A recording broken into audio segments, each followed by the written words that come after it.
E hoje o nosso convidado é o meu querido professor, né? Bernardo de Biasi Faro, que ele é professor universitário, advogado, mestre em Direito e ainda é fundador da startup Cadê Justiça, né? É uma startup que está inovando extremamente com serviços jurídicos, né? E depois, se vocês quiserem procurar, a gente vai deixar depois o link lá para vocês estarem entrando e vendo um pouco mais sobre a startup Cadê Justiça. Então, eu pedi agora para o nosso convidado, professor Bernardo, meu querido professor, né, para ele se apresentar para vocês. Boa noite, Leonardo. Boa noite a Boa noite. todos. Muito obrigado pelo convite. Parabéns pela sua iniciativa com esse projeto, né, de transmitir conhecimento aí pela internet de forma gratuita.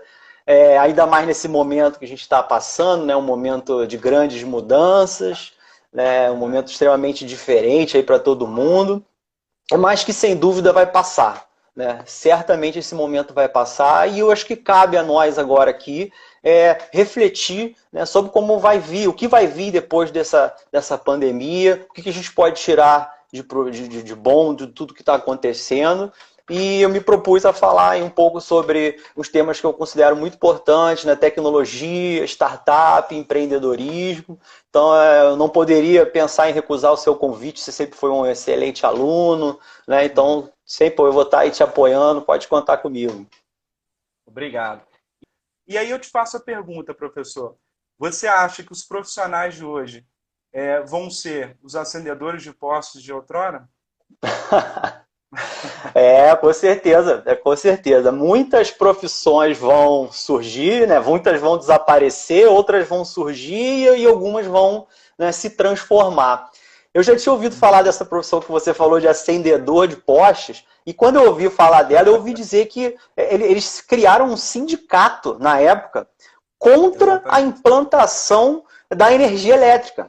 Né? Veja, eles estavam preocupados em perder o pão deles pela instalação da energia elétrica, né? Que é um grande avanço.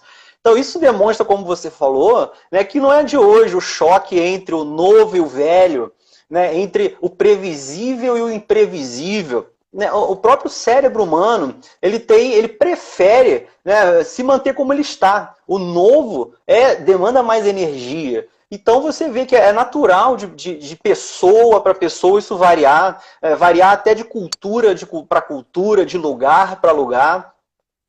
O importante é que a gente esteja sempre aberto, né, e antenado no que está acontecendo, sabendo filtrar o que é relevante para a nossa carreira e para o que não é. E realmente é o que você falou, né, as mudanças, as grandes mudanças, elas acontecem cada vez mais rápido, né, em menor espaço de tempo. Então isso realmente traz um estresse para a gente que tem que acompanhar e saber lidar com esse excesso de informação. Exatamente. O autor Andreas Oppenheimer, ele diz que várias profissões atuais serão extintas e novas profissões serão criadas, principalmente no ramo tecnológico. Você concorda com ele nesse sentido? Sim, né, com certeza, né, Leonardo? A gente, independente da pandemia, a gente vivencia, né, a quarta revolução industrial, né, na qual os sistemas econômicos e sociais eles estão assentados em bases tecnológicas computacionais, né? Isso não vai mudar, a gente não tem que ir contra a esse fenômeno, mas o que a gente vê agora com a pandemia é um boom tecnológico. Parece que a tecnologia agora chegou até os segmentos mais conservadores, né? Eu vejo aí a discussão da telemedicina, como agora é importante, está tendo que ser pensada rapidamente. Né? No nosso caso, o ensino à distância, né? Grande desafio nós vamos ter que enfrentar aí com esse isolamento forçado. No âmbito do direito, eu vejo agora se falando nas audiências online, finalmente. A lei prevê, no mínimo desde 2015, as audiências eletrônicas. Em outros países isso acontece. E agora, né, esses segmentos que eram relutantes agora vão ter que aceitar, né, essa mudança, né, de paradigmas na nossa sociedade. E outras questões também que a gente vê que surgiram aí, que está muito em voga, né, a questão da diminuição das liberdades individuais, os problemas das mudanças nas relações trabalhistas, as mudanças nas relações civis, né, grandes problemas nas relações internacionais. né? Isso tudo são temas que agora estão muito em alta, né? Mas assim, o que me toca, né, que envolve o meu negócio, é a questão da segurança da informação, né? Esse é um tema que eu me ocupo, né, que a Lei Geral de Proteção de Dados agora ia tratar disso, mas infelizmente foi postergado para o ano que vem, né? E porque é fato que a nossa sociedade foi hackeada, né? Os nossos dados, eles estão vagando aí pelo mundo, né? Isso não tem volta, né? Os nossos dados, pasmem, né? Os nossos celulares, as nossas televisões na sala e no quarto, elas estão gravando sim. Estão gravando o que a gente está falando, os dispositivos que têm câmera, eles estão filmando o que a gente está fazendo. Isso é inegável, não adianta fugir disso. E o pior, essas informações elas ficam armazenadas, no caso da Microsoft, que a gente sabe, em data centers no fundo do oceano. Né? Ou seja, eles alegam que esses data centers no fundo do oceano servem para resfriar, né? A água do oceano resfria, e é por isso que eles estão lá, mas é mentira. Né? Eles estão lá porque eles querem fugir das legislações dos países. Né? Eles não querem ter que apagar esses dados de uma hora para outra, porque esses dados são poder, né? É o petróleo, é o ouro moderno.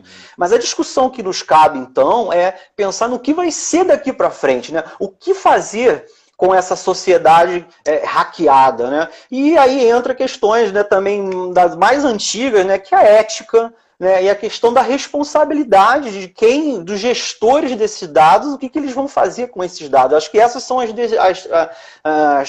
os pontos mais importantes nessas discussões de tecnologia. Eu queria te perguntar o seguinte, você que está lidando com a tecnologia, né, criando um aplicativo, onde você acha que essa mão de obra vai se inserir no futuro? Essa mão de obra humana dentro de um universo onde nós temos robôs, humanoides e inteligências artificiais tão avançadas. Você falou do Google aí, né? Eu sou fã do Google, né? Estamos desenvolvendo um buscador, né? Então, e o Google foi o primeiro buscador que existiu, né? No final da década de 90, eles revolucionaram o conhecimento humano criando esse buscador, juntando as informações que estavam perdidas, né, na recém-surgida internet. Né?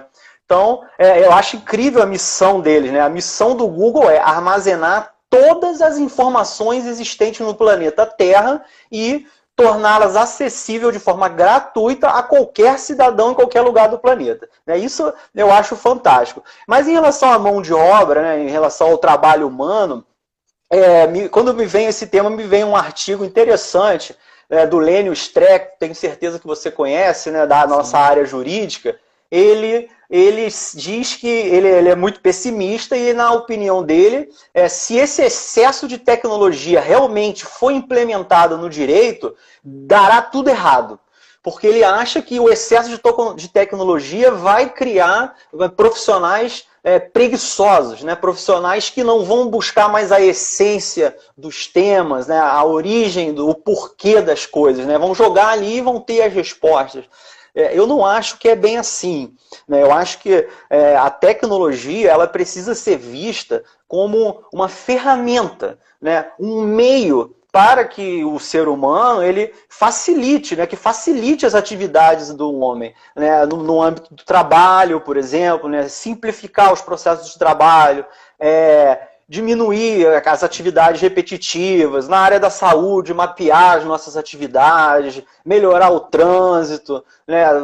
Dar mais acesso a viagens, passeio, comida, né? Tudo isso que a gente já vê a tecnologia nos auxiliando. Né? Mas nesse sentido de uma ferramenta. E liberar o ser humano, né, para as questões que a máquina não faz. Né?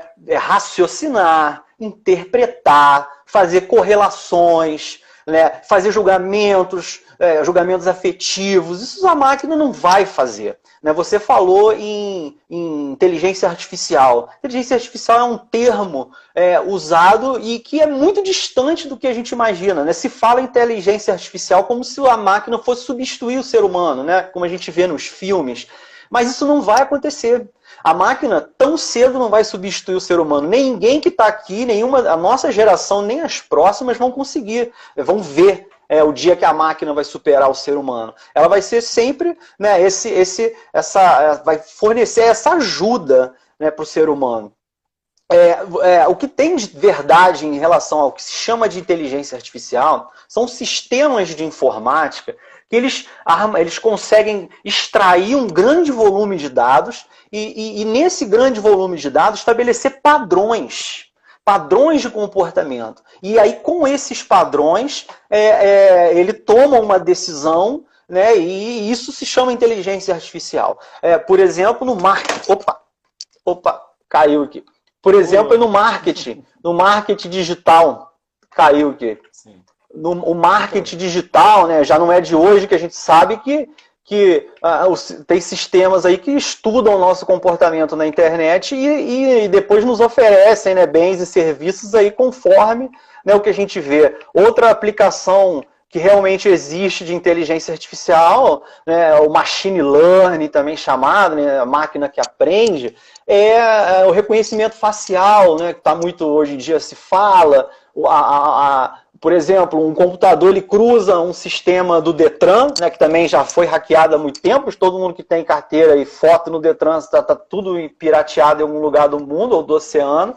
E com essa forma, cruza os dados e consegue reconhecer as pessoas que estão andando na rua. Isso, de fato, existe. Mas eu acho que o mais importante é que as pessoas não veem é que o momento que a gente vive agora é um momento de fazer essas tecnologias chegar ao nosso dia a dia.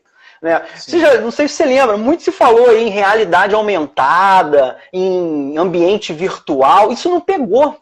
Você vê que não é tudo que divulgam pra gente que acontece, não. Entende? Então tem que saber ter um filtro disso. Inteligência artificial se limita a isso que eu estou falando, né?